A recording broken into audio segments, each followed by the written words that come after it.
નમસ્કાર વિદ્યાર્થી મિત્રો, આપ સૌનું સ્ટડી પેનલ પર હાર્દિક સ્વાગત છે।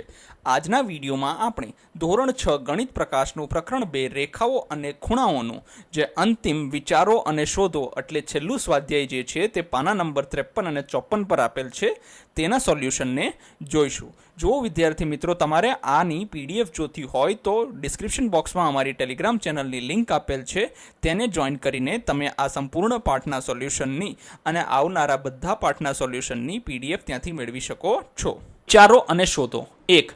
નીચે આપેલા માપના ખૂણા દોરો। ચાલો, ખૂબ સરસ, આ માપના આપણે ખૂણા દોરવાનો પ્રયત્ન કરીશું। ચાલો, સૌથી પહેલા આપણે શું લઈએ? કોણ માપક। પછી આપણે આપણી આધાર રેખા બનાવીશું અને આપણે આ શૂન્ય લીધો છે તો આ સંખ્યાઓનો જ ઉપયોગ કરીશું ને 140 આવે છે અહીંયા, તો બીજી રેખા આપણે અહીંયા બનાવીશું। હવે જે આપણો ખૂણો બનશે, આ ખૂણો આપણો બને છે એ કેવો છે? તો કે 140 અંશ બને છે। પછી તો કે 82 અંશ છે। ફરીથી આપણે શું કર્યું? તો કે ફરીથી આપણે આપણું કોણ માપક લઈ લીધું છે અને કોણ માપકમાં આપણે શું કરીશું? તો કે આપણે આપણી આધાર રેખા બનાવીશું। હવે આપણે આપણી આધાર રેખા બનાવ્યા પછી આપણે શું કરીશું? હવે આપણે 82 જોઈએ છે। જુઓ, જો શૂન્ય આપણે આ લીધો છે ને, ધ્યાનથી જોજો, શૂન્ય આપણે આ લીધો છે ને તો 82 પણ આ સંખ્યા જ લેવાની થશે। અહીંયા 80 પછી 82 આવશે તો અહીંયા બનાવીશું। આ થઈ ગયું 82। હવે આ જે ખૂણો આપણો બને છે એ કેટલો થશે? તો કે 82 અંશ થશે। પછી તો કે 195, જો આ વિપરીત કોણ થશે, 180 કરતાં વધારે છે। આ થોડો અઘરો છે।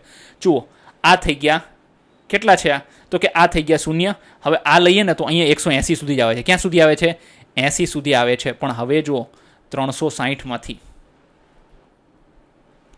195 ને બાદ કરો ને તો જવાબ કેટલો આવશે ખબર છે? અહીંથી લઈએ અહીંયા સુધી 165 આવશે। કેટલો આવશે? 165 અંશ। તો જો આ આપણે 165 અંશનો ખૂણો બની ગયો છે। જો આ કેટલાનો છે? 165 અંશનો ખૂણો બની ગયો છે। 160 નહીં, 165 અંશ। તો હવે જે આપણો જે આ પાછળનો ખૂણો બનશે ને, આ કેટલાનો બનશે ખબર છે? 195નો બનશે। ચલો, 165 વત્તા 195, શું 360 થાય છે? જો ના થતા હોય તો લોચો પડે। હા, કેટલા થઈ ગયા? 5 વત્તા 5 0 વધી પડી 1, પછી 9 ને 1 10 ને 6 16નો છગડો વધી પડી 1 અને આ થઈ ગયા 360। તો આપણે હવે આની જરૂર છે નહીં। આ થઈ ગયો આપણો 195 વિપરીત કોણ।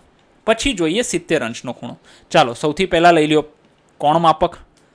આપણે બનાવી દીધું। આ શૂન્ય લેવાનો છે કેમ કે આપણે જમણી બાજુ છે આપણું આધાર। 70 ક્યાં છે? તો કે અહીંયા એક બનાવી નાખો। હવે જે આ ખૂણો આપણો બન્યો છે એ કેટલો બન્યો છે? તો કે એ બને છે 70 અંશનો ખૂણો બનેલો છે। હવે જોઈએ 35। ફરીથી કોણ માપક લઈ લ્યો। શૂન્ય ઉપર એક કિરણ બનાવી દો, બીજું કિરણ 30 પછી 5 એટલે અહીંયા બનશે 30 અને 40ની વચ્ચે, તો આ થઈ જશે 35। હવે અહીંયા લખી નાખો કે આ જે આપણો ખૂણો બને છે કેવો છે? તો કે 35 અંશનો ખૂણો બન્યો છે। પછી તો કે હવે જોઈએ 2, દરેક ખૂણાના માપનો અંદાજ લગાવો અને પછી તેને કોણ માપક વડે માપો। ચાલો, આપણે સીધું માપી જ લઈએ। આ શું છે? 45 અંશ છે। કોણ માપકથી માપી લો અને 45 અંશ છે એટલે આ ખૂણો કેવો છે? આનું વર્ગીકૃત પણ કરવાનું છે, તો કેવો થશે? લઘુ કોણ થશે। પછી આ ખૂણાનું જો શિરોબિંદુ અહીંયા છે, આને માપશો તો 150 અંશ છે।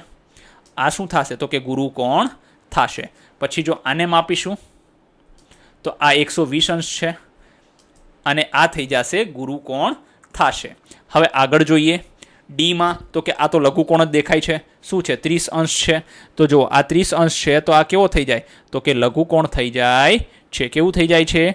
તો કે આ લઘુ કોણ થઈ જાય છે। પછી આ તો કે આ 95 અંશ છે, 90 કરતાં વધારે છે તો ગુરુ કોણ થઈ જશે। પછી આ જુઓ, આ ખૂણો જે છે તે 45 અંશ ન હોઈ શકે।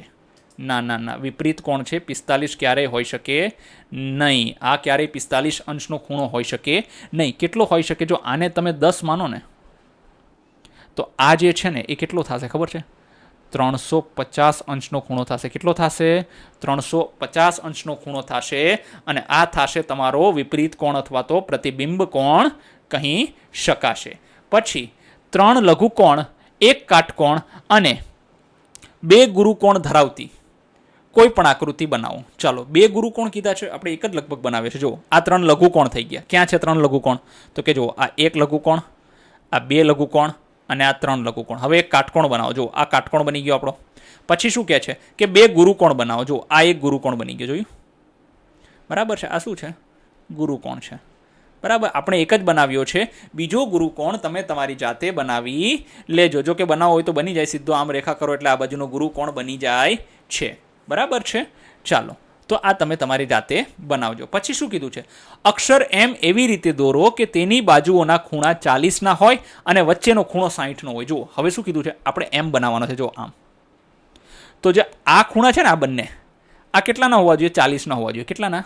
40. અને આ વચ્ચેનો ખૂણો જે છે ને એ કેટલાનો હોવો જોઈએ? તો કે 60 અંશનો હોવો જોઈએ. ચાલો ધ્યાનથી સમજો. આ પ્રશ્ન પરીક્ષાને લાયક જ છે, આવી શકે છે 100% પરીક્ષામાં. ચાલો પ્રયત્ન કરીએ. સૌથી પહેલા કોણ માપક લઈ લઈએ. ચાલો આપણે શૂન્ય ઉપર લઈ લીધો, આ એમનો નીચેનો ભાગ બનાવ્યો છે. પછી અહીંયાથી શું છે? તો કે આ કેટલા છે? 40નો ખૂણો. 40નો ખૂણો ક્યાં છે? જો અહીંયા છે. આવી ગયું 40 ઉપર. તો આ ખૂણો આપણે બનાવી દીધો છે. કેટલાનો? 40 અંશનો બનાવી દીધો છે. આ ખૂણો થઈ ગયો 40 અંશનો. પછી તો કે હવે આમ બનાવવાનું. તો ચલો કોણ માપક ફરીથી મૂકીશું. જો હવે આવી રીતે મૂકી દીધું. હવે આપણે જો આ બાજુનું જે લીધું છે ને, તો શૂન્ય આ લઈશું. બરાબર છે. કેટલાનો ખૂણો કીધો છે? તો કે 60નો કીધો છે. તો કે 0 થી 60 ક્યાં છે? તો કે અહીંયા છે.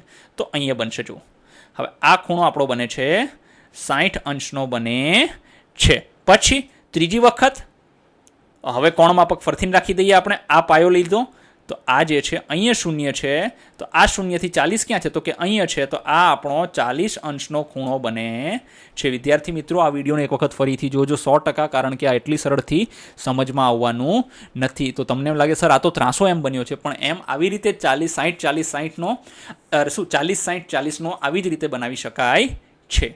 હવે આપણને બનાવવાનો કીધો છે વાય. અક્ષર વાય એવી રીતે દોરો કે તેનાથી બનતા 3 ખૂણા 150 60 અને 150 હોવા જોઈએ. જો વાય આવી રીતે બને છે. બરાબર છે. હવે એમ કે છે આ ખૂણો અને આ ખૂણો કેટલો છે? 150 થશે અંશ. આ ખૂણો થશે 60 અંશ. તો હવે આપણને કહે છે ચલો ગોઠવી દઈએ.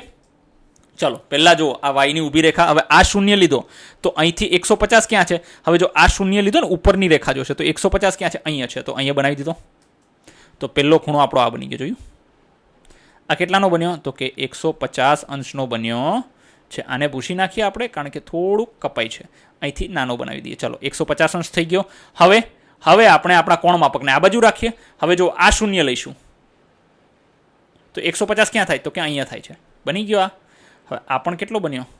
150 અંશનો ખૂણો બની ગયો છે. હવે જુઓ આ તો એની મેળે 60નો જ હશે. કેટલાનો હશે? 60નો જ હશે. કેમ કે આ ત્રણેયનો સરવાળો કરશો તો જવાબ શું આવશે? 150 વત્તા 150 થઈ ગયા 300. 300 વત્તા 60 થઈ જશે 360. તો આપણે આ રીતે બનાવી શકાય છે. પછી જોઈએ, અશોક ચક્રમાં 24 આરા છે. એકબીજાની પાસે આવેલા બે આરાઓ વચ્ચેનું ખૂણાનું અંશમાપ શું છે? જુઓ આ તો સીધો હિસાબ છે. વર્તુળમાં કુલ કેટલા ડિગ્રી હોય છે? કેટલા અંશો છે? 360. કેટલા ભાગ કર્યા છે? તો કે 24 સરખા ભાગ કર્યા. ભાગાકાર કરો એટલે જવાબ શું આવે છે? 24 વડે ભાગો ને. જો 24 આરા 360 વડે ભાગો તો 15 અંશ જવાબ આવે છે. મતલબ આ બંને વચ્ચેનો ખૂણો કેટલો છે? 15. આ 15 15 15 બધા કેટલા? 15 15ના છે. તો હવે બીજું શું કીધું છે કે બધા આરાઓનું અંશમાપ શું છે? તો કે 15 છે. બે આરાઓ વચ્ચે બનતો સૌથી મોટો લઘુકોણ. જો બે આરાઓ વચ્ચે સૌથી મોટો લઘુકોણ કયો છે? જુઓ તો કે હવે આ 15ના ગુણાંકમાં આગળ વધે છે. મતલબ 15 30 45 60 75 આવી રીતે વધે છે. 90 મતલબ 15નો ઘડિયો આગળ વધે છે. તો સૌથી મોટો લઘુકોણ કયો છે? તો કે 75 છે. તો કારણ કે પછી તો સીધો કાટખૂણો આવી જાય છે. તો આપણે આ રીતે જે છે તે આને શોધીશું. હવે આપણે અંતિમ છે જે કોયડો આપેલો છે. ચાલો જાતે તમારે કરવાની જરૂર છે, પણ કોઈ વાંધો નહીં, હું તમને આ કરાવી દઉં છું. હું એક લઘુકોણ છું. ચાલો જુઓ લઘુકોણ છે. હવે લઘુકોણનું માપ નથી આપ્યું. આપણે શું કીધું કે લઘુકોણ કેટલો છે? તો કે x અંશ છે. જો તમે મારા માપનું બમણું કરો તો તમને એક લઘુકોણ મળશે. મતલબ આનું જે માપ છે એનું ડબલ કરશો તો પણ લઘુકોણ મળશે. જો તમે મારા માપને 3 ગણું કરો, મતલબ ગુણ્યા 3 કરો તો પણ શું મળશે? તો કે લઘુકોણ. જો મારા માપને 4 ગણું કરો તો પણ તમને એક લઘુકોણ મળશે. પરંતુ જો 5 ગણું કરો ને તો તમને ગુરુકોણનું માપ મળે છે. ખોટું થઈ ગયું ભાઈ. ચાલો લઘુકોણને x રાખો, એની સાથે 2 ગુણાકાર કરો, એની સાથે 3 ગુણાકાર કરો, એની સાથે 4 ગુણાકાર મળો તો લઘુકોણ જ મળે છે. 90 કરતાં નાનો હોય છે. મતલબ લઘુકોણ મળે છે. પછી તો કે જુઓ 4x બરાબર. હવે 4 જે છે આ બાજુ જાય, 4ને ભાગો તો જવાબ શું આવશે? 22.5. મતલબ મોટામાં મોટો ખૂણો કયો થઈ જશે? 22.5. બરાબર છે. હવે 23 ગુણ્યા તમે 4 કરશો ને 90 કરતાં વધી જશે. એટલે મોટામાં મોટો ખૂણો કેટલાનો છે? તો કે 22.5. પછી હવે 5 ગણું માપ કરવાથી ક્યાં લખ્યું છે, પરંતુ હા જો 5 વડે ગુણો ને તો શું મળે છે, તો કે ગુરુકોણ મળે છે. તો 5 વડે ગુણો તો 5 આ બાજુ ગયા તો 18 થી. હવે આપણને બે માપ મળી ગયા, 18 અંશ અને 22.5. તો 18 થી કેવું હોય છે, મોટું માપ હશે, અને 22.5 થી કેવું હશે, નાનું માપ. આપણને આ ખૂણાનું માપ મળી રહેશે. તો હવે આમાં તો ક્યાં માપ આવે, તો કે 18 થી 22.5 વચ્ચે કેટલા માપ આવે છે, તો કે 19, 20, 21 ને 22. સર 19.5 નો આવે, હા આવે, પણ આપણે પૂર્ણ સંખ્યા જ લીધી છે એટલે વચ્ચે 0.5 વાળા માપ લીધા નથી. બાકી 22.5 માપ સુધી તમે જઈ શકો છો. જો કે અહીંયા તો 18.1 થી જઈ શકો, 18.1 થી શરૂ કરીને 22.5 સુધી તમે જઈ શકો છો. 5 પણ નહીં, 22.4 તો જ લઘુકોણ મળશે. બાકી તો 22.5 તમે લેશો એના ગુણા 4 કરી નાખો તો એ તો કાટકોણ થઈ ગયો સીધો. બરાબર છે. તો આવી રીતે તમે આને કરી શકો છો. ધન્યવાદ વિદ્યાર્થી મિત્રો. જો તમને વિડીયો પસંદ આવ્યો હોય તો જરૂરથી તમારા મિત્રો સાથે આને શેર કરજો. અને આની PDF મેળવવા માટે તમે અમારી આ ટેલિગ્રામ ચેનલ પર ની જેની લિંક ડિસ્ક્રિપ્શન બોક્સમાં આપેલી છે ત્યાં તમે જોઈન કરીને આની PDF મેળવી શકો છો. ધન્યવાદ.